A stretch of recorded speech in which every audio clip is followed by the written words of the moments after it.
Excusez-moi, monsieur, mais vous avez oublié quelque chose. Julian Cross se figea, sa serpillière à la main, le cœur battant la chamade pendant une seconde.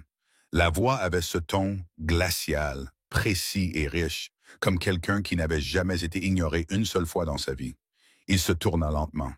Elle était là, Avery Monroe, PDG de Monroe Holdings, milliardaire à 35 ans, en couverture de Forbes Time et Business Insider en un seul mois, et maintenant apparemment en train de le regarder nettoyer le sol en marbre du Grand Ellison Hotel à 6h42 précise.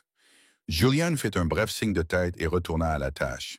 Elle n'attendit pas de réponse, s'éloigna simplement, avec ses talons noirs emblématiques, silencieuse mais puissante. Julian n'a pas bronché. Il était invisible depuis 6 ans. Un jour de plus ne changerait rien. Sauf que ce n'était pas une journée normale. Son téléphone vibrait dans sa poche, une fois, deux fois, puis une troisième fois. Urgent persistant. Ses doigts se crispèrent autour du manche de la serpillière. Règle numéro 1 de la direction. Aucun appel personnel pendant le service. Mais le numéro sur l'écran, plus 31, Pays-Bas. Julian jeta un coup d'œil autour de lui. Pas de superviseur, juste quelques clients au fond du hall qui partent tôt. Il se cacha derrière l'une des imposantes colonnes de marbre, pressa le téléphone contre son oreille et murmura « C'est Julian ». La voix à l'autre bout du fil était chaleureuse et résolument académique. « Professeur Cross, ici le Dr. Vanton, Université d'Utrecht.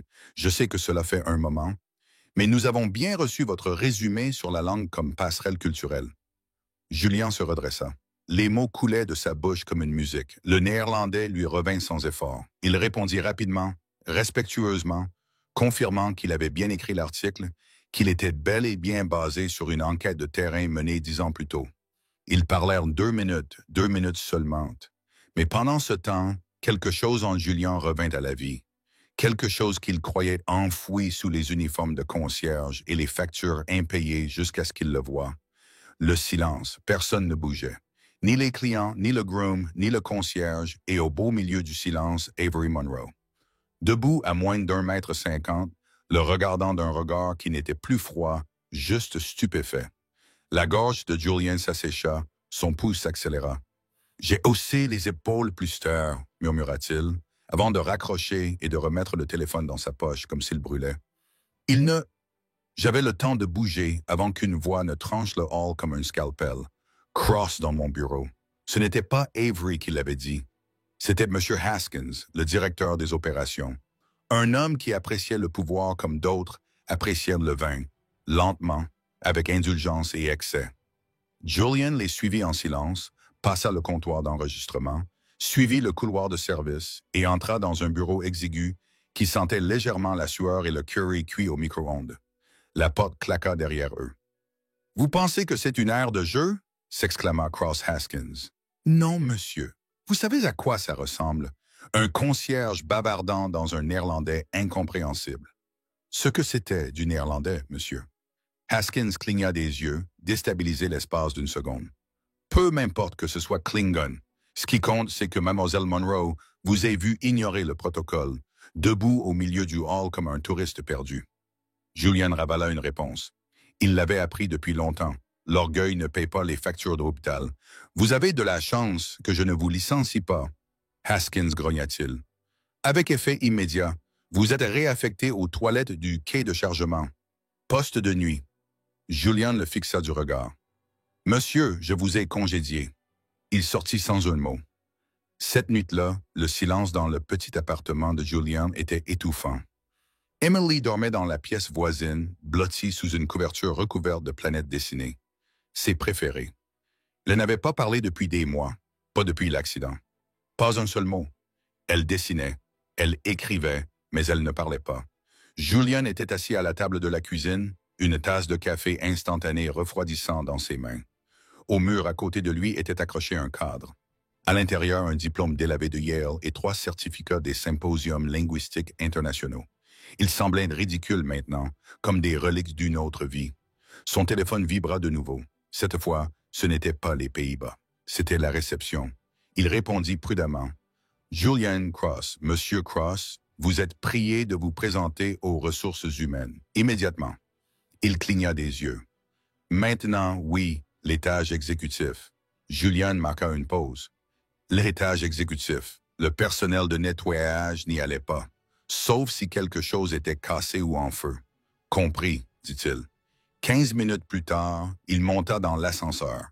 Uniforme propre, chaussures cirées, une copie de la facture d'hôpital d'Emily pliée dans sa poche arrière, au cas où il aurait besoin de demander des heures supplémentaires. Il atteignit le dernier étage. L'assistante RH ne leva même pas les yeux à son arrivée. Monsieur Cross, veuillez vous rendre à la salle de conférence B. Mr. Monroe vous attend. Julian eut un mouvement d'estomac. Il frappa une fois. Entrez. Il ouvrit la porte. Avery Monroe se tenait seule près de la fenêtre, Manhattan scintillant derrière elle comme une galaxie brisée. Elle ne le regarda pas en parlant. « Vous parlez néerlandais? »« Oui, dit Julian prudemment. »« Et mandarin français, italien? »« Oui. » Avery se tourna finalement.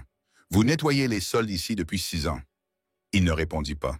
« J'ai examiné votre dossier, dit-elle. Vous avez postulé à 12 postes internes.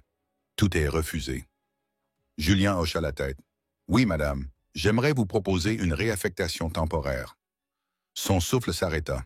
L'agent de liaison linguistique pour le Sommet international des affaires commence dans 72 heures. Nous accueillons des délégations de 6 pays.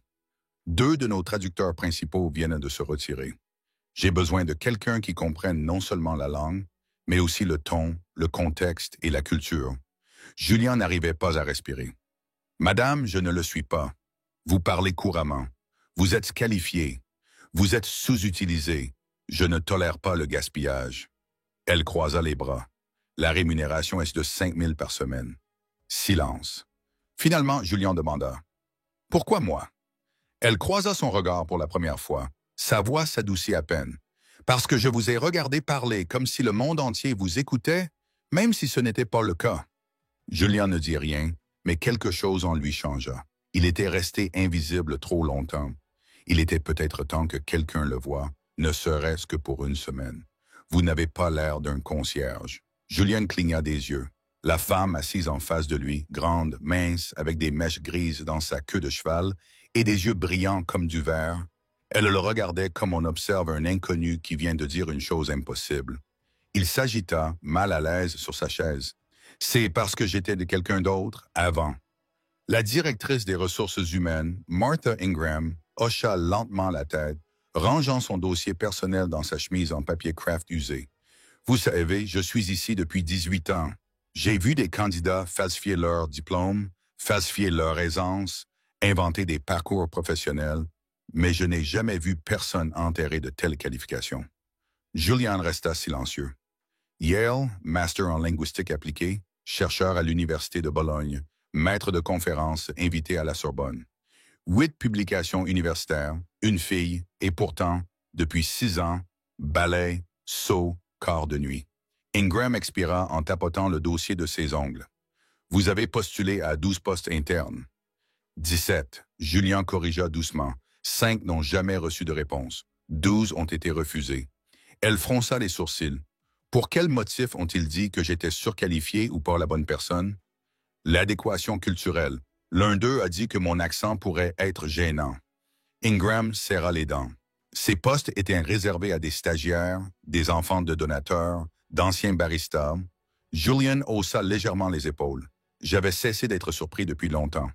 On frappa à la porte. Avery Monroe entra sans attendre de réponse.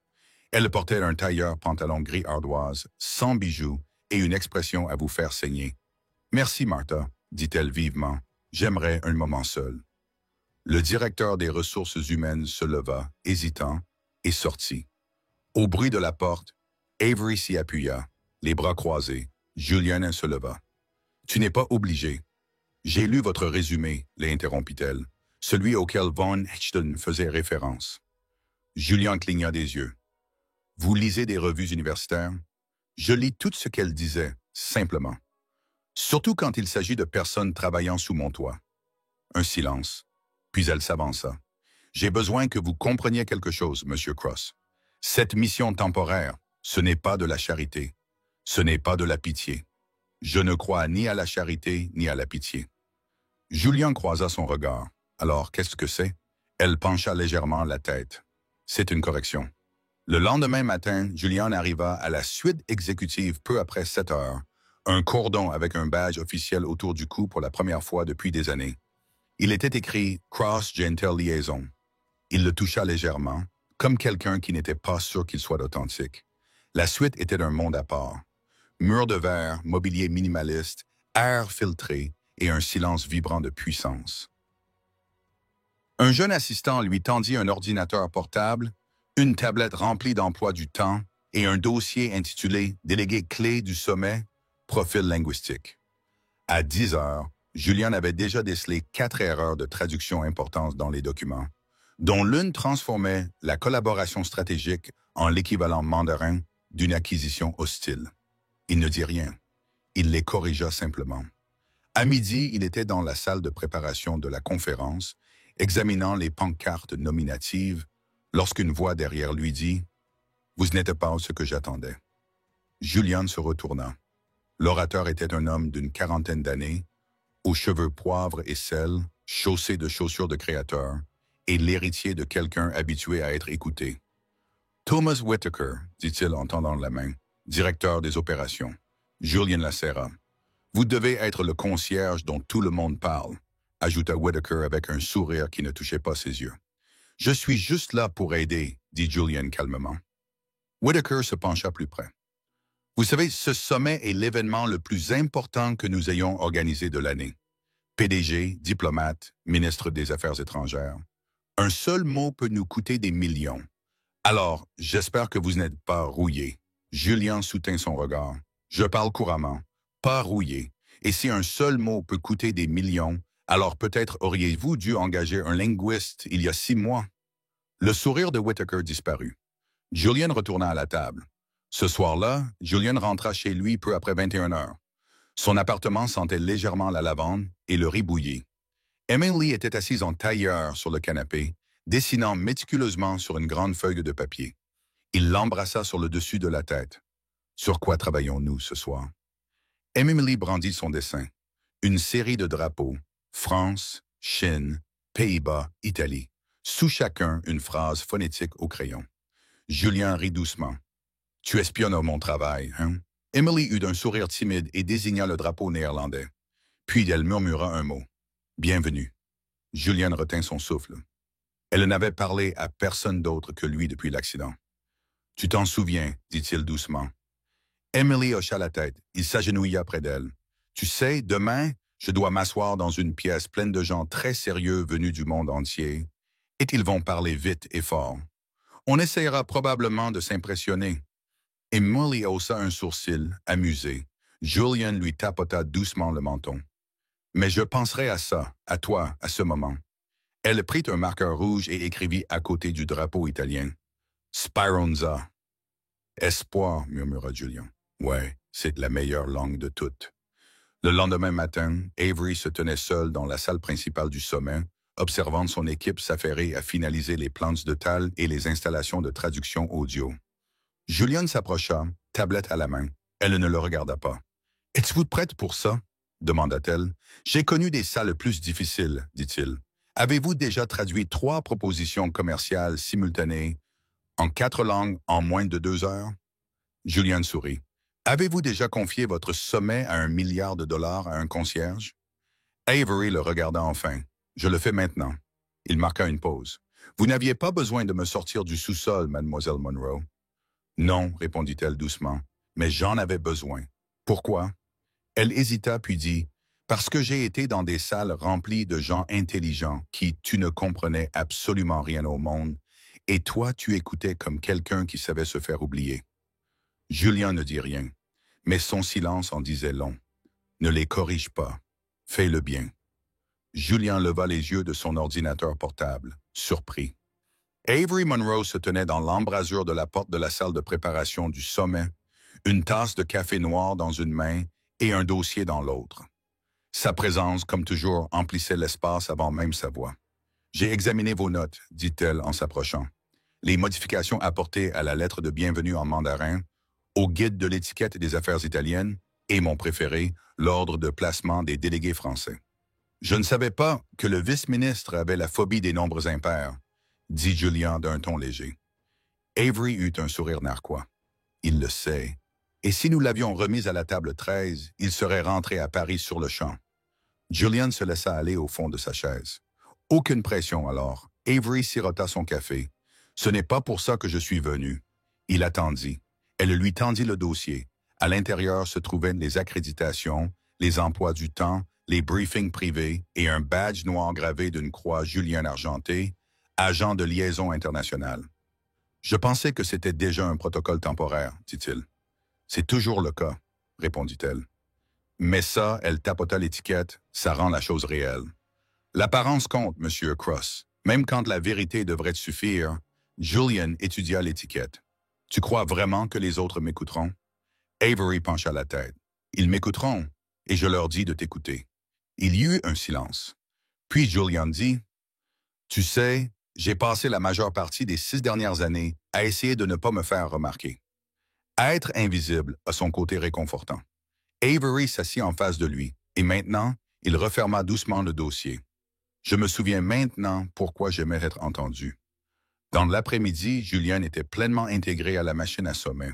Les courriels affluaient, clarifications linguistiques de dernière minute, questions de protocole, vérification de nuances culturelles. Il passait sans difficulté du néerlandais au mandarin, de l'italien au coréen, corrigeant les expressions idiomatiques qui pourraient offenser et adoucissant les phrases qui pourraient aliéner. Ce qui le surprit le plus, ce n'était pas le travail, mais le respect. Les assistants commencèrent à lui demander son avis. Les directeurs hochèrent de la tête en passant. Même la responsable de la restauration, une vieille Jamaïcaine nommée Esther, qui travaillait à l'hôtel depuis 20 ans, lui glissa un kissant supplémentaire et murmura « Il était temps que quelqu'un comme toi se fasse voir. » Mais tout le monde n'était pas ravi. Thomas Whittaker rôdait dans les parages, les yeux plissés comme un homme regardant son plastron bouger sous lui. Julian l'ignora jusqu'à ce qu'il ne puisse plus. Cross Whittaker appela plus tard dans la soirée, le coinçant près des ascenseurs de l'aile Est. Julian se retourna. « Tu sais ce qui s'est passé? C'est drôle, dit Whittaker d'un ton désinvolte en ajustant le revers de son blazer. J'ai vérifié vos antécédents après votre promotion. Impressionnant, certes, mais vous n'avez pas travaillé dans le milieu universitaire depuis quoi, 2017? Pas de référence professionnelle, pas de diplôme récent. » Julian garda un ton neutre. « Il y a une question là-dedans. » Whittaker s'approcha. « Vous pensez qu'une semaine de traduction et de réunion autour d'un café vous rend irremplaçable? Laissez-moi vous rappeler que cet hôtel ne fonctionne pas sur le sentiment. Il fonctionne sur la structure, le processus, l'autorité. » Julian sourit faiblement. Alors peut-être serait-il temps que la structure cesse de confondre loyauté et silence. La mâchoire de Whittaker se serra. Julian n'attendit pas plus. Il entra dans l'ascenseur et laissa les portes se refermer derrière lui. Plus tard dans la soirée, il rentra chez lui auprès d'Emily, assise tranquillement par terre, entourée de fiches qu'elle avait confectionnées à partir de vieux magazines. Des mots en différentes langues défilaient dans son écriture manuscrite. « Bonjour, grazie, ni hao, espoir », s'assit-il à côté d'elle. « Comment s'est passée votre journée ?» demanda-t-il. Emily leva les yeux et elle haussa les épaules. Puis elle désigna une carte avec le mot « Écoutez » en gras, extrait d'une publicité pour appareils auditifs. Elle la lui tendit. Julian sourit. « Tu crois que je suis doué pour ça? » Elle hocha la tête. Il tapota la carte. « Tu sais, les gens pensent qu'écouter, c'est attendre que quelqu'un ait fini, mais écouter vraiment, c'est comme rester immobile dans la tempête, se laisser frapper par les mots sans broncher. » Emily pencha la tête, puis elle prit un crayon et écrivit sous le mot « sentir ». La gorge de Julian se serra. « Ouais », murmura-t-il, « exactement. » Le lendemain matin, Avery le convoqua dans son bureau. Pas un email, pas une assistante, un message direct. « Assieds-toi », dit-elle sans préambule. Il s'exécuta. Elle lui tendit un dossier. « Voici les brouillons des discours de notre comité exécutif. Relis-les. 2 comportent des erreurs de traduction. 1 contient une insulte culturelle qu'on ne peut pas se permettre. Je veux que tes notes soient sur mon bureau avant midi. » Julian feuilleta les pages. Il leva les yeux. « Tu ne veux pas que je les adoucisse? »« Non, dit Avery. Je veux que tu les adoucisses.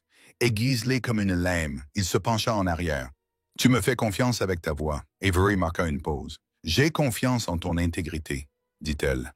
Tu sais ce que les choses signifient quand elles ne sont pas dites. et la plupart des gens ne l'apprennent jamais. Julian ferma le dossier. Ma femme disait souvent, dit-il lentement, le langage, ce n'est pas seulement ce que l'on dit, c'est ce que l'on ose dire à voix haute. Avery le regarda. C'est magnifique. C'était sa citation préférée. Elle était interprète en langue des signes. Elle croyait qu'un silence avait autant de dialecte que la parole.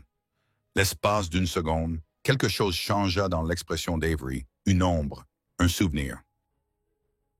Elle dit doucement, « Est-ce elle qui t'a appris à écouter? » Julian sourit. « Non, c'est de la vie qui l'a fait après que je l'ai perdue. » Le silence retomba dans la pièce, puis Avery prit une enveloppe fine dans son bureau et la lui glissa. « Confirmation finale, dit-elle. Tu parles au nom de l'hôtel pendant la première partie du sommet. » Les yeux de Julian s'écarquillèrent. « Quoi? Tu vas accueillir le délégué. Traduire mes paroles en direct, ce n'est pas ce que nous avions convenu. » « Non, dit-elle, c'est ce que vous avez mérité. » Julian la fixa du regard, puis dit, « Vous n'êtes pas celle que j'attendais non plus, mademoiselle Monroe. » Elle inclina légèrement la tête. « Et qui vous attendiez-vous? Quelqu'un qui construit des murs. » Avery soutint son regard sans ciller. « Moi si, dit-elle, mais j'apprends à laisser la porte déverrouillée. Le jardin sur le toit du Grand Ellison n'était pas officiellement ouvert aux clients. C'était un endroit calme, un coin de ciel à moitié oublié, bordé de lierre à hauteur de taille, de quelques bancs usés par le vent et du faible bourdonnement des bouches d'aération de la ville. L'entretien avait lieu une fois par mois. Personne d'autre n'est venu du tout. C'est pourquoi Julian emmenait Emily là-bas tous les samedis matins. Elle aimait ça, le silence, l'espace, le soleil. Elle était assise en tailleur près de la jardinière d'angle, son cornet de croquis ouvert, un crayon rouge dans une main, un bleu dans l'autre. Elle dessinait encore des drapeaux, celui des Pays-Bas aujourd'hui. 3 bandes horizontales, parfaites et soignées, comme elle les aimait. Julian était assis à proximité, sirotant du café dans un gobelet en papier, tout en jetant un œil au programme du sommet sur son téléphone. La première vague de délégués arriverait lundi matin. 2 panels d'interprétation simultanés, 5 séances d'accueil, 3 briefings culturels, et il était responsable de tout cela. Il ne savait pas vraiment ce qui l'effrayait le plus, la pression ou le fait qu'il se sentait enfin à nouveau vivant. Une brise souleva les cheveux d'Emily. Elle n'a pas réagi, elle a juste continué à dessiner. Puis vint le bruit des talons. Julian leva les yeux et Emily aussi. Avery Monroe se tenait à la porte du toit. Tablette dans une main, téléphone collé à l'oreille. Ses yeux parcoururent en l'espace, puis s'arrêtèrent sur la petite fille avec le carnet de croquis. « Je te rappelle, dit-elle au téléphone en raccrochant.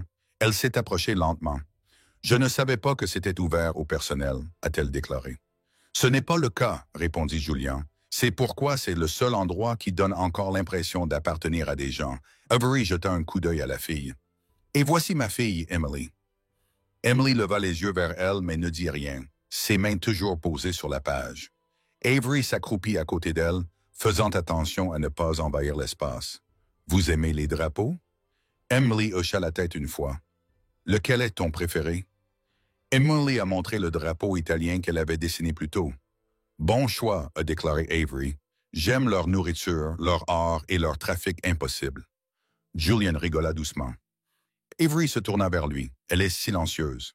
Elle ne parle pas aux étrangers. Est-ce une condition? C'est ce qu'on appelle le mutisme sélectif. Traumatisme déclenché. Elle peut parler, mais choisit de ne pas le faire à moins qu'elle ne se sente complètement en sécurité. Avery hocha la tête. Je comprends cela plus que je ne le souhaiterais. Il y eut un silence entre eux, délicat mais chaleureux. Puis Avery se pencha un peu plus près d'Emily et dit doucement, « Moi aussi j'étais très silencieuse. Quand j'étais petite, mon père dirigeait une entreprise où les voix douces n'étaient pas autorisées, alors j'ai appris à me taire jusqu'à en avoir mal. » Emily pencha la tête, curieuse. Avery lui offrit un petit sourire, rare. « Un jour, j'ai compris que le silence n'est pas une faiblesse. C'est juste un autre langage. » Emily cligna des yeux. Puis, lentement, elle prit son crayon vert, tourna une page blanche et commença à dessiner un nouveau drapeau. 3 bandes verticales cette fois. Avery observa en silence. « C'est du français, dit Julian à voix basse. « Je sais, murmura-t-elle. Elle écoute. » Plus tard dans l'après-midi, Julian examinait la signalétique de l'événement de bienvenue lorsqu'Avery frappa à la porte vitrée de la salle de préparation. Il leva les yeux, surpris. Elle entra, tenant quelque chose dans son dos. « J'ai apporté quelque chose, dit-elle. Il haussa un sourcil. « Pas un autre dossier, j'espère. » Elle révéla un livre relié. « Enfant. Drapeau du monde. Illustration. Je l'ai vu en librairie ce matin. J'ai pensé à elle. » Julien l'a pris avec douceur, comme si c'était fragile. « Merci. » Avery hésita. « Elle me rappelle quelqu'un que j'ai connu. Une fille à qui on disait qu'elle devait être forte pour être puissante. Cette douceur était un handicap. » Il croisa son regard. « Et qu'est-il arrivé à cette fille? » Avery sourit tristement. « Elle a bâti un empire et une forteresse autour. » Julien referma lentement le livre. Les empires s'effondrent quand ils sont construits sans fenêtre. Elle ne répondit pas, mais ne détourna pas le regard. Puis elle demanda plus doucement. « Penses-tu qu'on puisse changer la langue qu'on parle, même si c'est le silence? » Julien regarda vers la fenêtre où la ville s'étalait en couches de lumière et d'acier. « Oui, dit-il, mais seulement si quelqu'un écoute ce qu'ils ne disent pas. » Cette nuit-là, Emily s'endormit, serrant le nouveau livre dans ses bras. Julien s'assit près de son lit, l'observant. Sa respiration était lente, régulière, sûre. Il écarta une mèche de cheveux de son front et murmura. « Tu n'es pas invisible. Plus maintenant. » Son téléphone vibra. « J'ai besoin que tu revises la répartition des délégués pour lundi, mais aussi, merci pour cette matinée. Je ne me suis pas senti humain depuis un moment. » Julien fixa le message puis tapa. « Tu n'as jamais cessé d'être humain. Tu as juste arrêté d'être entendu. Une pause. Et alors, que se passe-t-il si je ne sais plus comment me faire entendre? » Julien n'a pas hésité. Commencez par chuchoter à quelqu'un qui ne vous interrompra pas. Le lendemain matin, alors que Julien traversait le hall principal, il croisa Thomas Whitaker, qui informait 2 stagiaires. Ils levèrent brièvement les yeux, puis les baissèrent à nouveau lorsqu'ils virent le badge de Julien. Ils s'en fichaient. Au cours des 3 derniers jours, Avery lui avait donné quelque chose que personne d'autre n'avait osé lui donner. Une responsabilité sans laisse. Mais ce qu'ils n'avaient pas encore réalisé, ce qu'aucun d'entre eux n'avait réalisé, c'est que le véritable changement avait déjà commencé. Pas au sommet, pas dans les salles de réunion, mais sur un toit calme où une fille qui n'avait pas parlé depuis des mois avait pointé le drapeau d'un pays où elle n'était jamais allée et avait dit un mot avec ses yeux. Sûr, c'était le début. Le reste suivrait. La première erreur semblait inoffensive. Julien l'a trouvée en vérifiant à 2 reprises le paquet de bienvenue en mandarin. Un seul caractère déplacé, une légère inclinaison dans le coup de pinceau, un mauvais itinéraire. La phrase est censée de « Nous vous accueillons avec honneur et nous acceptons votre infériorité ». Il fixa la page. Ce n'était pas seulement une faute de frappe, c'était un suicide diplomatique. Il a parcouru le reste des documents, les cartes de visite, les biographies des intervenants, la signalisation directionnelle et les briefings culturels. Les erreurs n'étaient pas dispersées au hasard. Ils ont suivi un modèle. Des erreurs de traduction subtiles, des décalages de ton, des formulations irrespectueuses en mandarin, en coréen, en arabe. Julien connaissait ces langues comme de vieux amis, et ils étaient en train d'être massacrés. Le problème n'était pas seulement les mots, mais aussi ceux qui les avaient approuvés. Il a accédé au portail interne et a retracé les contrats de traduction. Fournisseur Apex Global Linguistics, approuvé par Thomas Whitaker. La mâchoire de Julien se tendit. Il a cliqué plus profondément. Apex avait facturé plus de 40 000 $ pour le forfait de traduction du sommet, mais les informations d'identification indiquées ne correspondaient pas. Le linguiste principal supposé n'avait aucun dossier académique, aucune certification, aucun contrat antérieur avec un hôtel. Il a parcouru les emails archivés et a trouvé la signature qui a scellé les accords. Ashley Whitaker, chef de projet. Julien se rassit et expira lentement. Sa nièce. Tu es sûr. Avery se tenait derrière son bureau, les sourcils froncés par le soleil du matin, inclinée sur son costume gris ardoise. Elle ressemblait à une statue sculptée dans le marbre, toujours composée, mais palpitante d'une fureur silencieuse. Julien fit glisser le dossier sur la table. J'ai vérifié 3 fois chaque document. Elle a utilisé des traductions automatiques et les a à peine relues. Une phrase sur le partenariat stratégique en coréen a été interprétée comme une annexion économique. Vous voulez parler de transactions perdues. Cela aurait pu déclencher une grève diplomatique complète. Avery a ouvert le dossier et a scanné les traductions côte à côte. Son expression n'a pas changé, mais son silence, oui. C'est devenu plus lourd. Finalement, elle a demandé « Pourquoi Thomas approuverait-il cela ?» Julia n'a pas cligné des yeux parce que c'était sa nièce, parce que personne ne l'a interrogée. Car lorsque les systèmes récompensent la familiarité plutôt que le mérite, des choses comme celle-ci se produisent. Elle leva les yeux. « Tu n'es pas en colère. »« J'étais en colère, » dit doucement Julian. « Maintenant, je suis juste réveillé. » Avery, Julian hésita, puis répondit. « Je remplacerai chaque mot avant lundi et je m'assurerai que la personne responsable ne touche pas à une autre syllabe à l'intérieur de ce bâtiment. » Elle hocha la tête une fois. « Alors mettons-nous au travail. » Cette nuit-là, Julian était assis dans la salle d'impression avec 3 stagiaires, 2 traducteurs dont il se portait personnellement garant et une cafetière qui avait depuis longtemps renoncé à être utile. Il est resté debout pour corriger des centaines de lignes de texte, réimprimer la signalisation et même ajuster les choix de police pour qu'ils soient culturellement appropriés. Ce n'était pas glamour, ce n'était pas glorieux, mais c'était nécessaire. Vers 3h17 du matin, Avery est arrivée avec des sandwichs. « Tu as une mine d'enfer, » dit-elle, en posant le plateau à côté de lui. J'ai l'impression d'avoir traduit l'enfer de Dante en 6 dialectes. Elle s'assit sur le bord de la table, déballant son sandwich. « Réparez-vous toujours les choses que vous n'avez pas cassées? » Julian leva les yeux. « J'ai une fille qui a arrêté de parler parce que le monde faisait trop de bruit. Alors oui, j'essaie de réparer ce que je peux. » Avery resta silencieux pendant un long moment, puis elle a demandé « Est-ce que ça vous dérange qu'on vous demande de porter plus que votre part? » Julian se pencha en arrière, l'épuisement et l'honnêteté se heurtant dans sa voix. J'avais l'habitude de penser que je devais gagner de l'espace, que plus je devenais invisible, plus je serais en sécurité. Mais dernièrement, il s'est arrêté, cherchant les mots justes. Dernièrement, je pense qu'être vu est plus difficile, mais mieux. Avery hocha lentement la tête. La visibilité est un risque, mais c'est aussi un miroir.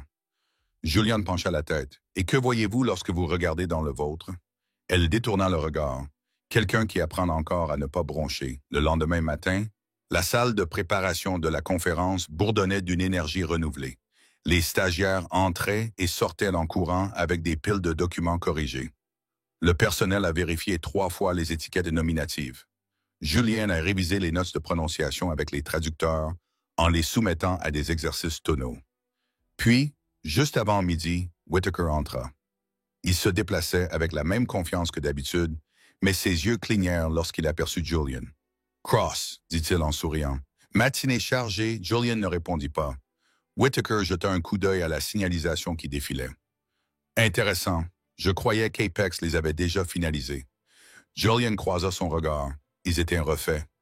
Tous. Le sourire de Whittaker s'éclaircit. Sans mon approbation, sans vos erreurs. Avery entra par derrière, calme, calculé, mais son regard était perçant à vous faire saigner. Elle se tenait à côté de Julian. « Thomas, » dit-elle d'une voix glaciale.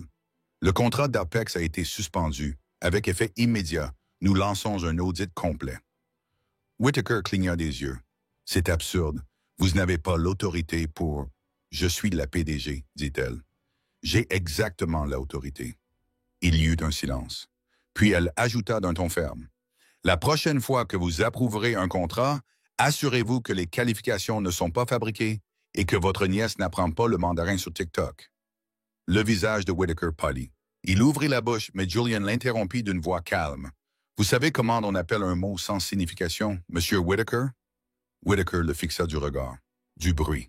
Ce soir-là, alors que le soleil disparaissait derrière l'horizon, Julian se tenait seul sur le toit. Dans le jardin, les yeux scrutant le horizon. Emily le rejoignit, tenant une feuille pliée. Elle la lui tendit. Il la déplia. C'était une simple phrase calligraphiée en mandarin. Le courage ne crie pas. Parfois, il se tient debout. Julian la regarda. Elle sourit. Et bien qu'elle ne dit rien, il le sentit. Elle était debout. Lui aussi. Et demain, le monde l'entendrait. Les halls du Grand Ellison n'avaient jamais semblé aussi vivants. Les drapeaux de 12 nations bordaient l'atrium de verre, leurs couleurs brillant sous les doux lustres ambrés. La sécurité évoluait avec une précision silencieuse. Des chariots à bagages roulaient devant les piliers de marbre. Des voix s'élevaient et retombaient dans une douzaine de langues. Mais Julian Cross restait immobile. Il se tenait au centre de tout cela, pressant Navy Blazer, une tablette argentée avec son badge nominatif à la main, et essayait de ne pas se laisser écraser par son poids. Le sommet commençait.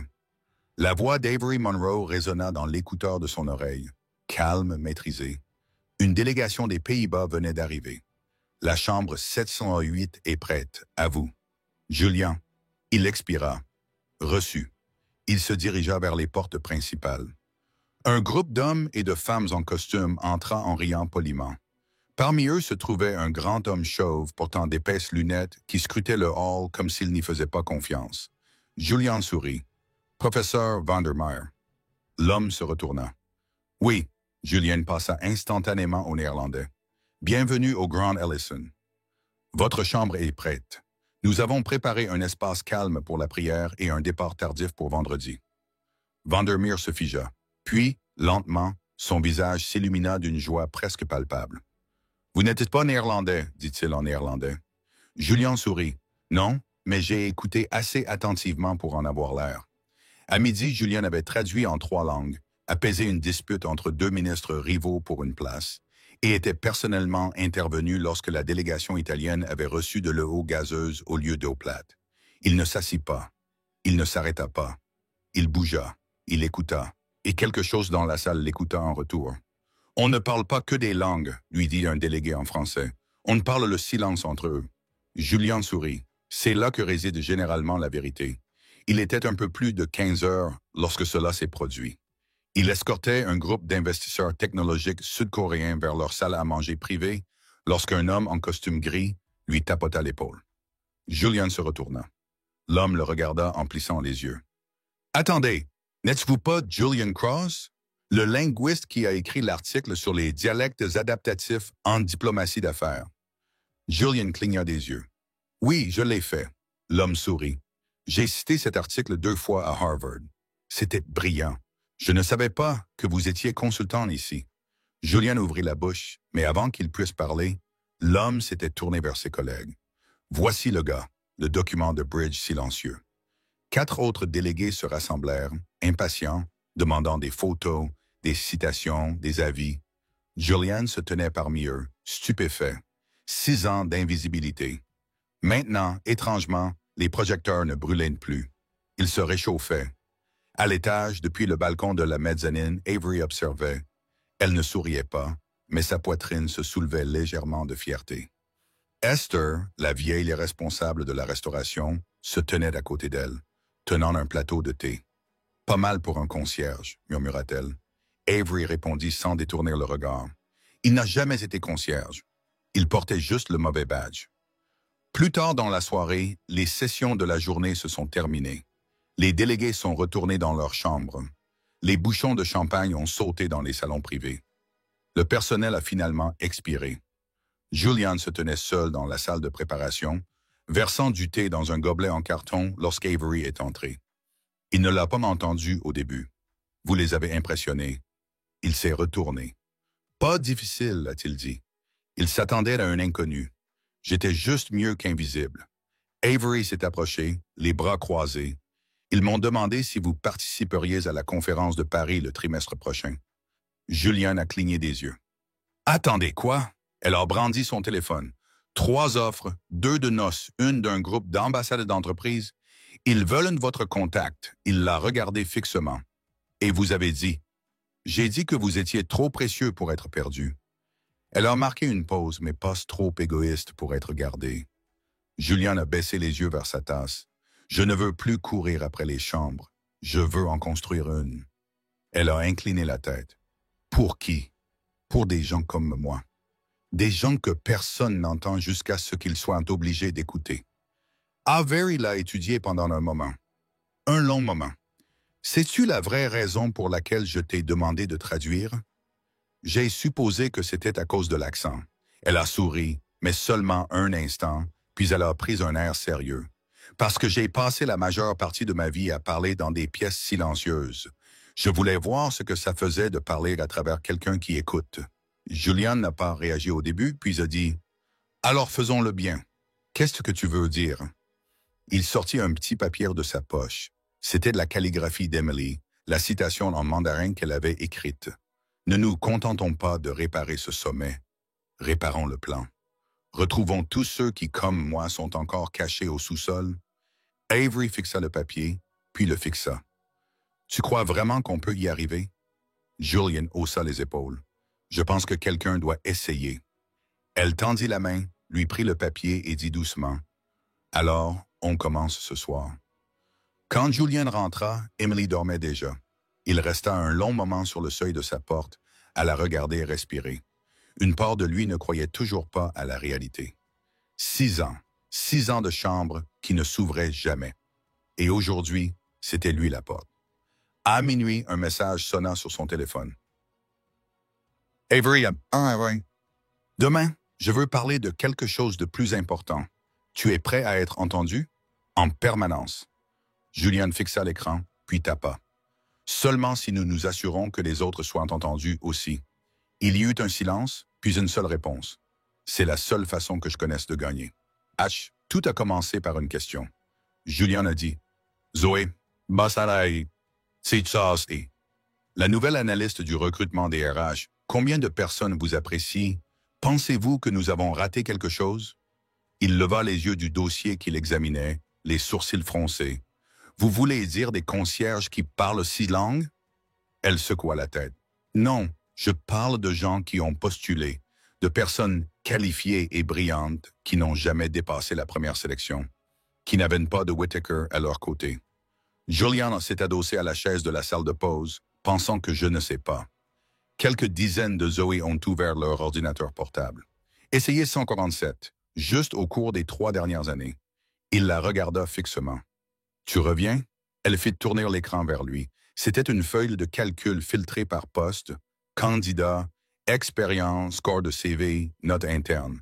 Les modèles étaient indéniables, non marqués avec des étiquettes telles que anglais accentué, surqualifié ou inadéquation culturelle. Les candidats issus de milieux non blancs sont rejetés 3 fois plus souvent que leurs homologues blancs ayant un meilleur niveau d'éducation et plus d'expérience. Les candidatures internes du personnel de nettoyage, du personnel de cuisine, de l'équipe d'entretien sont signalées, puis enterrées. C'est délibéré, murmura Julian. Zoé hocha la tête d'un air sombre. Quelqu'un ne voulait pas que les gens progressent, à moins qu'ils ne passent par les bonnes portes, les bonnes lignées ou la bonne couleur de peau, ajouta-t-elle doucement. Julian détourna le regard, la gorge serrée. Depuis combien de temps le savez-vous 3 semaines après que j'ai commencé? Je l'ai signalé à Whittaker. Il m'a dit que le système filtrait pour assurer la cohésion. Les poings de Julian se serrèrent. La cohésion n'est pas un filtre. C'est une laisse. Zoé ne souriait pas. J'allais l'arrêter jusqu'à ce que je voie ton nom sur le badge du sommet. Il y eut un silence entre eux.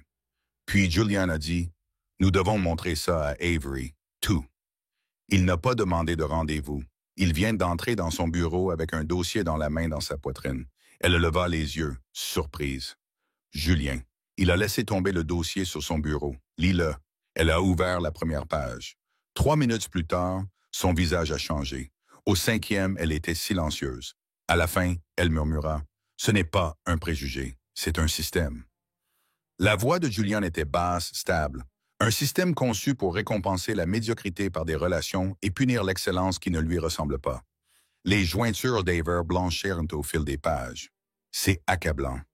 Non, corrigea Julian. C'est la vérité, et la vérité n'est pas condamnable. C'est libérateur quand on arrête de fuir. Elle le regarda fixement. Pourquoi maintenant? Elle a demandé. Pourquoi m'apporter ça aujourd'hui? Il la regarda dans les yeux. Parce que tu es le seul à ne pas broncher. Cette nuit-là, Avery a convoqué une réunion d'urgence avec l'équipe d'audit interne. Elle n'a pas délégué, elle n'a pas envoyé de mémo. Elle s'assit en bout de table, le regard dur, tandis que les directeurs entraient. Thomas Whittaker entra le dernier. Il regarda les dossiers sur la table, puis Avery. « Qu'est-ce que c'est? » demanda-t-il prudemment. « Un règlement de compte, » répondit-elle. Dans les jours qui ont suivi, une enquête indépendante a été ouverte. Des courriels ont été récupérés et des entretiens ont été menés. Avery a clairement indiqué une chose. Personne n'est à l'abri de la vérité. Même pas moi. Le personnel de l'hôtel bourdonnait de murmures, certains craintifs, d'autres pleins d'espoir. Julian se déplaçait dans les couloirs avec une résolution tranquille. Il n'attendait plus d'être vu. Il voyait pour les autres. Un après-midi, il passa devant le couloir de la maison où Maria A., une femme de ménage originaire du Salvador, lavait le sol. Elle l'arrêta timidement. « Monsieur Cross, j'ai entendu ce que tu fais. » Il hocha la tête, ne sachant pas quoi dire. Elle sortit une enveloppe froissée de sa poche. « Ma fille. » Elle a obtenu son diplôme en tête de sa promotion en finance. Appliqué ici 3 fois. Pas de rappel, pas une seule fois. Julian prit l'enveloppe doucement. Maria le regarda, les yeux vitreux. « Peux-tu faire autrement? » Il posa une main sur son épaule. « Je ne suis pas ici pour tout changer, » dit-il doucement. « Juste assez pour avoir de l'importance. » Plus tard, Avery le trouva dans le jardin sur le toit, regardant la ville. Elle s'est approchée tranquillement. « Ils se battent contre cela, » a-t-elle déclaré. « Bien sûr qu'ils le sont. Ils disent que je vais détruire l'entreprise. » Julian ne détourna pas le regard de l'horizon. « Tu ne le déchirais pas, dit-il. Tu ouvres enfin les fenêtres. » Elle s'assit à côté de lui. « J'ai passé des années à construire cet endroit et maintenant je vois toutes les fissures que j'ai recouvertes. » Julian se tourna vers elle. « Peut-être que les fissures ne sont pas le problème. C'est peut-être par là que la lumière entre. » La voix d'Avery se réduisit à un murmure. « Tu crois ça? » Il n'a pas hésité. « Je crois que les gens peuvent changer, mais seulement s'ils sont assez courageux pour affronter qui ils sont. » Elle était silencieuse. Puis elle se dit presque à elle-même. « Alors, que faisons-nous ensuite? » Julien regarda l'horizon, la ville baignée de crépuscule. « Nous continuons, dit-il. Nous creusons plus profondément et ramenons à la lumière chaque nom enfoui. » Le lendemain matin, Avery s'est présentée devant le conseil d'administration. Elle n'a rien retenu. Diapositive, données, témoignages. Puis elle s'est tournée vers eux et a dit « Ce n'est pas une question de relations publiques, c'est une question morale. » Un réalisateur s'est moqué. Donnons-nous désormais la priorité aux sentiments plutôt qu'aux opérations? Avery le fixa d'un regard noir. Non, nous donnons la priorité à la justice parce que les opérations fondées sur l'injustice ont fini par s'effondrer publiquement. La pièce devint silencieuse. Et dans ce silence, quelque chose a changé. Pas de peur, pas de conformité, mais de conviction. Cette nuit-là, Julian est rentré chez lui et a trouvé Emily assise à la table en train de colorier. Elle a brandi son dessin. C'était le Grand Ellison Hotel, mais cette fois, il y avait des portes ouvertes, des gens qui entraient, souriants, des visages différents, des drapeaux différents. Il s'agenouilla à côté de sa voix, craquante. Est-ce ce à quoi ça ressemble maintenant? Emily hocha la tête puis murmura « C'est toi qui l'as ouvert, papa. » Julian la prit dans ses bras et, pour la première fois depuis des années, il se laissa pleurer, non pas de chagrin, mais de la simple vérité stupéfiante qu'il n'était plus invisible, et personne d'autre non plus. Le panneau sur la porte indiquait « Chambre de Voac. Bienvenue à tous, pas de titre à l'intérieur. Costume interdit, cravate de pouvoir interdite, badge de grade interdit, et surtout, accès par carte magnétique interdit. N'importe qui pouvait entrer, et petit à petit, ils y sont entrés. Tout a commencé avec un cuisinier nommé Jamal, qui travaillait dans la cuisine de l'hôtel depuis 12 ans, mais à qui on n'avait jamais demandé d'idées pour améliorer le service. Il en avait 32. Puis est arrivée May, une femme de ménage titulaire d'un master en génie environnemental chinois, qui a apporté un plan de réduction de la consommation d'eau de 40% dans tous les établissements de Monroe, un plan qui dormait dans un tiroir depuis 6 ans. Puis la fille de Maria est arrivée, vêtue d'un blazer emprunté et les mains tremblantes, avec un modèle financier qui a stupéfié l'équipe d'audit. Et Julian était toujours là, au centre, à leur côté, pas au-dessus. À l'écoute, on n'est pas dans une salle de réunion, a marmonné un manager sceptique en jetant un coup d'œil à l'intérieur. Julian a levé les yeux de la table ronde et a simplement dit « C'est le but. » Avery. Au début, il observa toute la scène depuis le couloir avec une hésitation inhabituelle. Un après-midi, Julian la trouva attardée près de la porte. « Tu as construit une pièce sans serrure, dit Owen. » Ethan, dit-elle doucement. Il sourit. Tu m'as donné le plein. Avery croisa les bras, scrutant l'espace ouvert. Et que se passe-t-il quand ça devient le désordre? Répondit Julian sans hésiter. C'est dans le désordre que réside la vérité. C'est le silence qui fait pousser la moisissure. Une pause. Puis elle entra et s'assit. Chaque mercredi, ils organisaient des séances ouvertes au public. Pas d'agenda, pas de hiérarchie, juste des questions, des idées, des confessions. Et lors d'une de ces séances, quelque chose s'est produit qu'aucun d'entre eux n'oublierait. C'était Emily. Elle était venue avec Julian, comme elle le faisait parfois, dessinant tranquillement dans un coin pendant que les adultes parlaient. Mais cette fois, alors que le débat devenait tendu pour savoir qui pouvait réellement parler au nom du personnel, Emily s'est levée. Personne ne l'a remarqué au début. Puis, elle s'est approchée du tableau blanc, a pris un marqueur rouge et a écrit un mot. Sentir. La pièce devint silencieuse. Le cœur de Julian s'est arrêté. Emily se retourna et dit d'une voix claire et douce. Tout le monde ici sait travailler, mais qui sait ressentir ce que quelqu'un d'autre porte chaque jour en silence? Personne ne parla. Ni les cadres, ni les ouvriers, ni même Julian. Car à cet instant, une petite fille qui n'avait pas parlé depuis près d'un an est devenue la voix de tout un immeuble. Et ils ont écouté.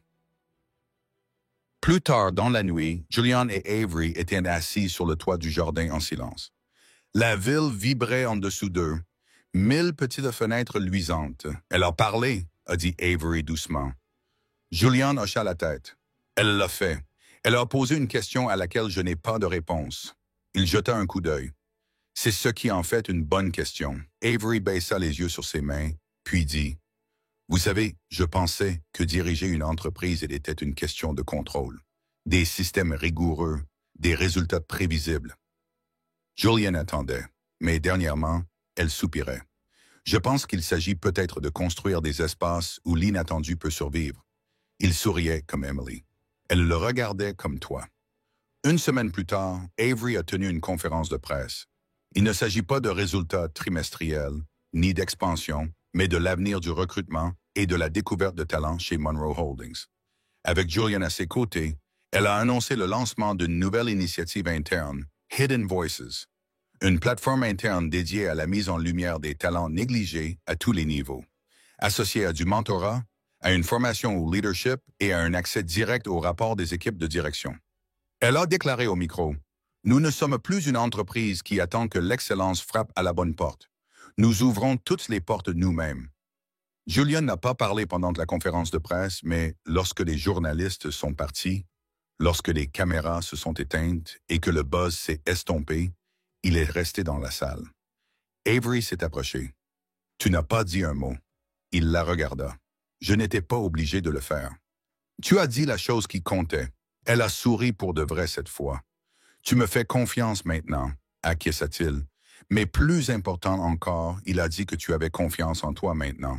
Cela l'a arrêté.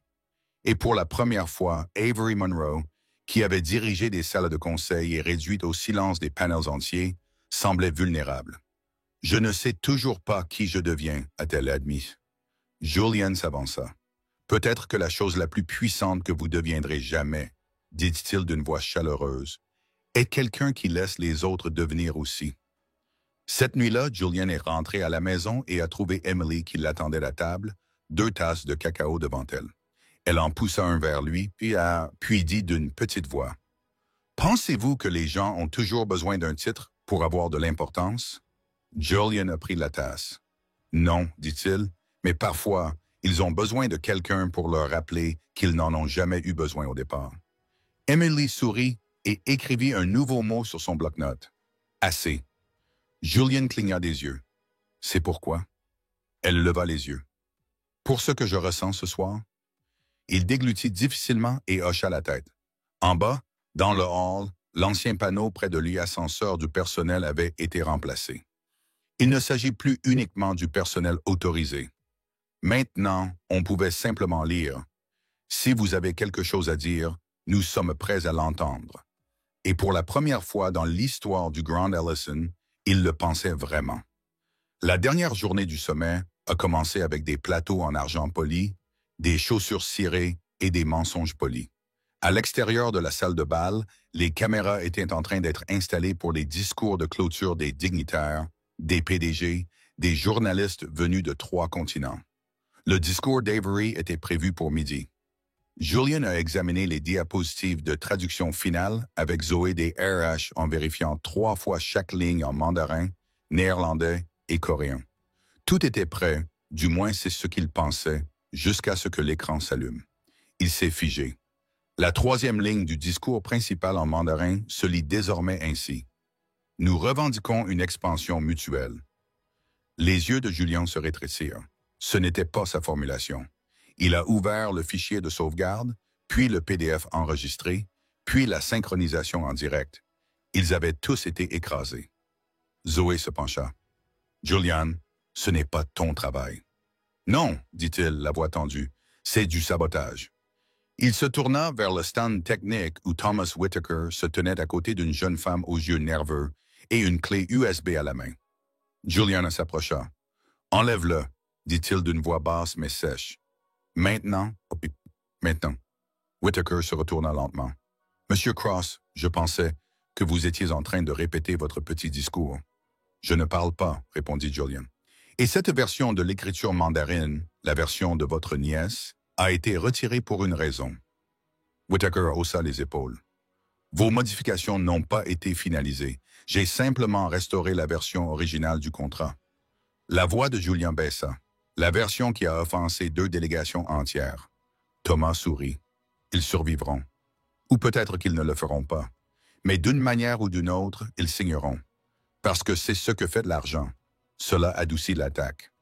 Julian s'approcha, sa voix était désormais tranchante comme un rasoir. On ne répare pas le monde en blanchissant le mal sous une meilleure forme. À ce moment-là, Avery entra. Elle vit l'écran, vit le visage de Julian, puis se tourna vers Whittaker. « Qu'est-ce que tu as fait? » Le calme de Whittaker s'est brisé. « J'ai tenté de protéger l'intégrité de ce sommet. Lui a écrasé des traductions vérifiées d'une valeur de 6 chiffres avec des blablas académiques et du sentimentalisme. » Julian ouvrit la bouche, mais Avery leva la main. « Thomas, dit-elle froidement, avez-vous autorisé une modification de version sans l'approbation du responsable de la traduction ou de moi-même? » Il se hérissa. « J'ai agi conformément aux normes opérationnelles. » La voix d'Aver se glaça. « Vous avez agi comme un homme qui ne supporte pas d'être remplacé par quelqu'un qui ne vient pas de votre monde. » Il la fusilla du regard. « C'est une erreur, Avery. Il n'est pas des nôtres. » « Non, elle a dit qu'il était meilleur. » Le visage de Whittaker s'empourpra. « Vous ruinez cette entreprise à cause d'un concierge qui a eu de la chance avec une application de langue et une histoire larmoyante. » Avery ne broncha pas. « Sortez. »« Quoi? Vous m'avez entendu. C'est votre dernier jour ici. Les RH ont été prévenus. La sécurité vous escortera hors des locaux après le sommet. Vous êtes fini. » Il rit amèrement. « Vous ne tiendrez pas un mois sans moi. » Julian s'avança, non pas par colère, mais par paix. « J'ai tenu 6 ans sans vous. Je m'en sortirai. » Après que la sécurité eut emmené Whitehead, Avery se tourna vers la jeune femme qui, elle, était avec lui, Ashley. Elle se figea, les épaules crispées. Avery s'approcha doucement. « Comment t'appelles-tu? »« Ashley Whittaker, » marmonna-t-elle. Avery marqua une pause, puis dit, « Tu n'étais pas prête pour ce travail, si? » Ashley secoua la tête. « Mais ton oncle a dit que tu l'étais. » Un autre hochement de tête. Avery hocha la tête. « Ce n'est pas ta faute, mais ce que tu feras ensuite le sera. » Chuchota Ashley. « Je n'ai jamais voulu mentir. Je ne savais juste pas comment lui dire non. » Avery la regarda un long moment, puis dit doucement, « Alors, que ce soit ton premier nom. » Ashley se redressa. « Je veux bien faire les choses, puis recommencer. Apprenez la langue pour de vrai. Faites un stage si vous le devez. Méritez votre seconde chance. » Ashley hocha la tête. « Merci. » Avery fit un geste vers Zoé. « Elle vous aidera à démarrer, mais si jamais je vois un autre raccourci, dit Ashley. « Promis. » Juste avant midi, Julian se tenait dans les coulisses de la salle de bal principale alors que la présentation finale allait commencer. Il n'était pas prévu qu'il prenne la parole, mais Avery se tourna vers lui, micro à la main. « Vous voulez dire quelque chose? » Julian hésita. « Je ne suis pas habillé pour les discours. » Avery sourit. « La vérité n'a pas besoin de smoking. » Il hocha la tête et s'avança. La salle se tut lorsqu'il atteignit le podium. Pas de notes, pas de texte, juste le silence. Puis Julian prit la parole. Il y a 6 ans, j'ai nettoyé ces sols. J'ai vidé vos poubelles. On m'a dit que j'étais invisible, moi aussi, qualifié pour faire taire quelque chose. Et j'y croyais jusqu'à ce que quelqu'un me demande de traduire non seulement ces paroles, mais aussi celles qui étaient restées muettes trop longtemps. Il parcourut la salle de regard. Ce sommet ne concerne pas seulement le commerce international. Il s'agit de reconnaissance, de ce qui se passe quand on s'arrête. Il prit le silence pour de la faiblesse. Il marqua une pause. Il y a des gens dans ce bâtiment, peut-être juste à côté de vous, qui parlent 5 langues, qui font des calculs mieux que votre directeur financier, qui ont des solutions dans leur poche arrière, tout en nettoyant les tables. Vous ne les avez pas vus parce que vous ne regardiez pas. Un léger frémissement parcourut la salle. La voix de Julian s'adoucit. Mais si cette semaine a prouvé quelque chose, c'est que ce talent ne porte pas toujours un badge reconnaissable. Mais cela ne veut pas dire qu'il n'attend pas d'être entendu. Il recula. Les applaudissements commencèrent lentement, puis s'intensifièrent. Ni poli, ni performatif, sincère. Et quelque part, au dernier rang, le personnel de cuisine se leva en premier, puis les concierges, puis les stagiaires, puis les autres. Ce soir-là, de retour dans le jardin sur le toit, Avery tendit un petit verre de vin à Julian. Il haussa un sourcil. « Célébrer? Non, dit-elle. Commémorer. Commémorer quoi? » Le regarda, le jour où les anciennes règles ont cessé de fonctionner. Il sourit, et les nouvelles commencèrent. Ils trinquèrent, puis assis en silence, ils observaient la ville respirer. Aucun d'eux ne parlait, car parfois, ce qui n'est pas dit dit tout. Les applaudissements n'avaient pas cessé de résonner, ni dans les couloirs, ni dans les salles de pause, ni dans le cœur de ceux qui étaient toujours restés dans l'ombre. Le discours de Julian avait eu un effet qu'aucun communiqué de presse ni aucune prime de performance n'aurait pu avoir. Il avait donné aux gens le sentiment d'être vus. Le lendemain matin, un agent d'entretien nommé Dennis Greybeard, vétéran du Vietnam et porteur de 2 appareils auditifs, s'est levé lors d'une réunion du personnel et a déclaré « Avant, je réparais des tuyaux cassés. Maintenant, je me demande si je peux aussi réparer les gens brisés. » Cette ligne s'est répandue dans l'hôtel comme une traînée de poudre. Quelque chose avait changé. La semaine suivante, Avery et Julian étaient assis dans le salon exécutif pour préparer le premier déploiement de l'initiative de Monterey Hidden Voices dans toutes les propriétés de Monroe. Julian, désormais officiellement directeur de la communication interne et de la stratégie culturelle, portait la même montre qu'il portait lorsqu'il était concierge. Il aimait se rappeler d'où il avait commencé. « Je pensais que nous aurions plus de résistance », a déclaré Avery en parcourant les rapports. « Tu pourrais encore le faire », répondit Julian. « Mais quand les gens ont soif de changement, ils ne demandent pas qui cuisine. Ils demandent qui les invite à entrer. » Elle le regarda, et pour la première fois depuis des semaines, elle a dit quelque chose qu'elle n'avait jamais osé dire auparavant. « Viens dîner chez moi. » Julian cligna des yeux. « Tu cuisines ?» Le sourit. « Non, mais je commande magnifiquement. » Son appartement était calme, trop calme, le genre qui bourdonnait de succès, mais qui bourdonnait de solitude. Emily errait dans les vastes pièces résonnantes avec une crainte prudente. Elle s'arrêta devant le piano à queue, puis devant l'étagère rangée par couleur. Elle se tourna vers Avery. « Où est-ce le désordre? » Avery sourit légèrement, pris au dépourvu. « Je n'en ai pas. » Emily hocha la tête. « C'est bon, nous avons apporté le nôtre. » Julian riait depuis la cuisine où il aidait, sans succès, à dresser les plats à emporter. Plus tard, au cours du dîner, Avery versa du thé dans de minuscules tasses en porcelaine et dit doucement « Vous savez, j'ai construit tellement de systèmes pour garder les choses propres, nettes et prévisibles. » Elle baissa les yeux. « Et je pense que je l'ai fait pour éviter d'être touché. » Julian ne dit rien, mais Emily, assise entre eux, tendit la main par-dessus la table et la posa sur celle d'Avery, et Avery ne broncha pas. Après le dessert, Julian est sorti sur le balcon avec Avery. La ville scintillait sous eux comme si elle essayait de s'excuser du froid qu'il faisait. Il se tourna vers elle. « Pourquoi m'as-tu vraiment sorti de ce hall ce jour-là? » Elle prit une longue inspiration. « Parce que j'ai vu un homme qui n'avait pas besoin d'élever la voix pour être entendu. » Julian l'a étudié. « Et pourquoi me laisses-tu rester? » Elle se tourna vers lui. le vent caressant doucement ses cheveux, parce que je ne veux plus gérer cet endroit seul, et parce que ta fille m'a appris à quoi ressemble la grâce. Julian baissa les yeux sur ses mains. Emily m'a demandé hier soir si je pensais qu'elle serait capable de monter sur scène un jour. Et que lui as-tu dit? Il sourit. Je lui ai dit que les scènes ne sont que des étages surélevés. Quelques jours plus tard, l'hôtel a organisé sa première vitrine interne New Voices, un événement volontaire où le personnel pouvait présenter des innovations, des idées ou simplement raconter son histoire. Julian ne parlait pas, il regardait. La fille de Maria a présenté un nouveau modèle de budgétisation pour le gaspillage alimentaire. Jamal, le cuisinier de ligne, a proposé un menu de mentorat rotatif où les stagiaires concevaient un plat avec des chefs seniors.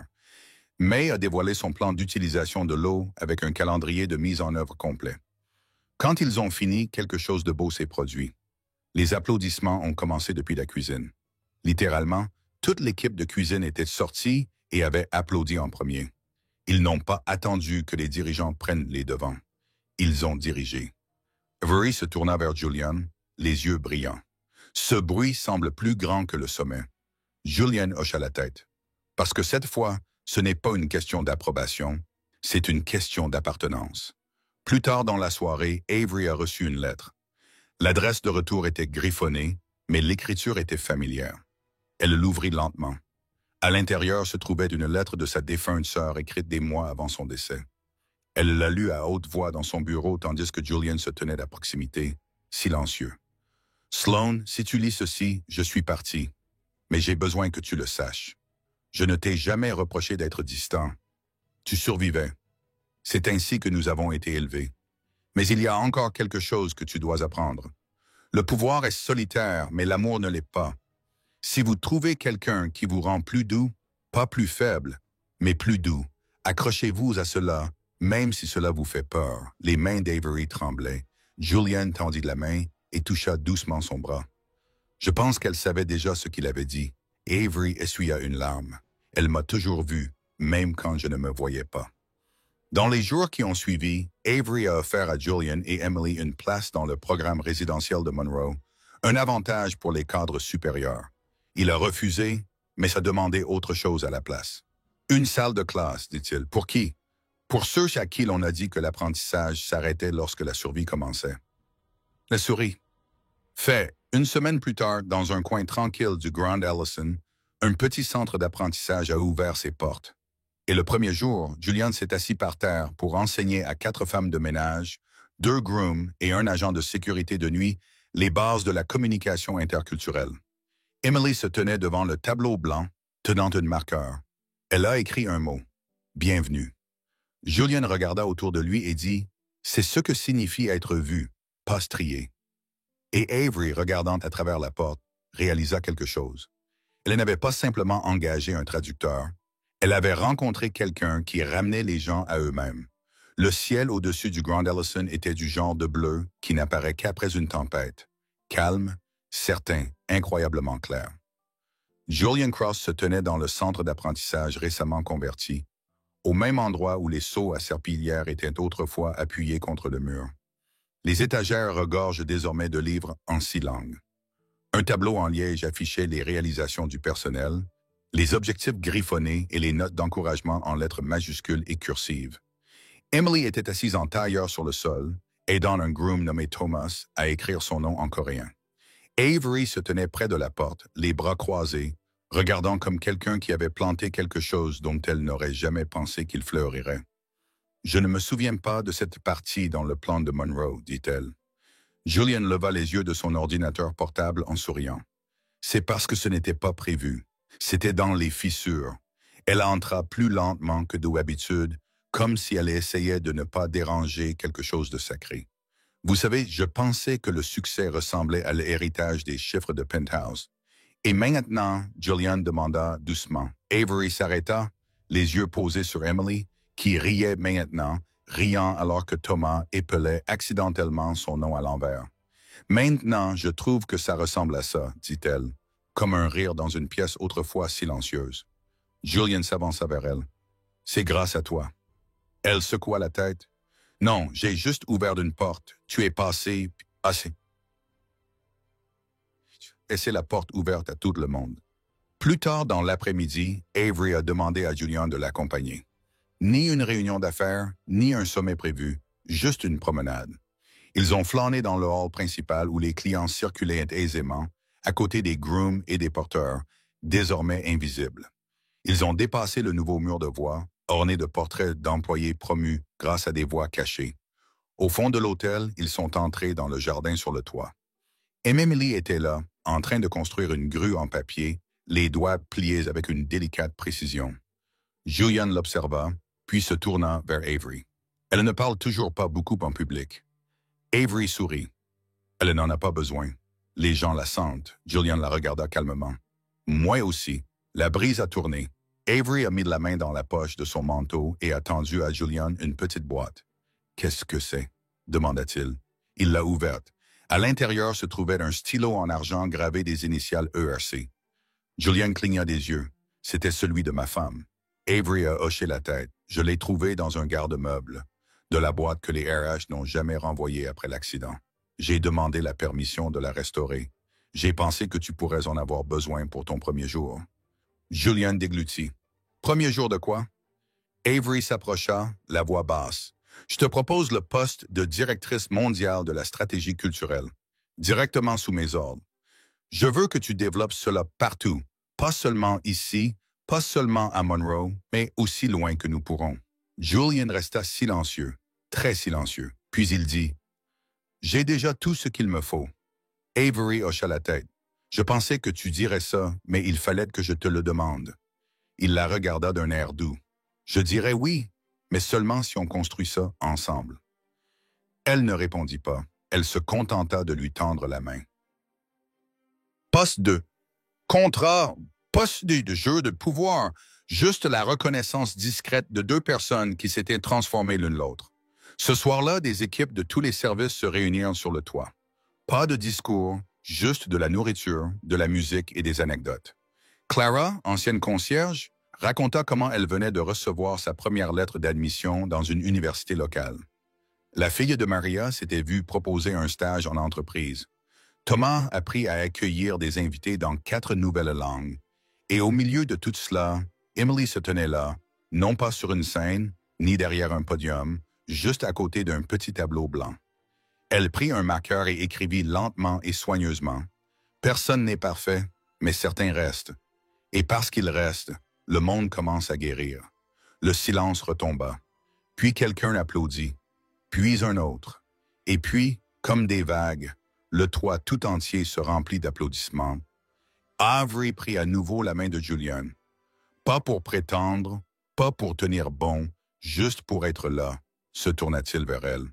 Tu as dit un jour que tu ne savais pas comment être touché. Moi non, murmura-t-elle jusqu'à ce que quelqu'un l'écoute si intensément qu'on avait l'impression d'être tenu. Le soleil disparaissait sous l'horizon, laissant des traînées lavandes et or. Les gens s'attardaient, personne ne voulait partir. Parce que parfois, les plus belles fêtes sont simplement des débuts qui choisissent de rester. Dans le silence qui suivit, Julian s'assit à côté d'Emily, au bord du jardin sur le toit. Elle appuya sa tête sur son épaule. « Es-tu heureux, papa? » Elle a demandé. Il regarda les étoiles scintiller à leur place. « Oui, dit-il.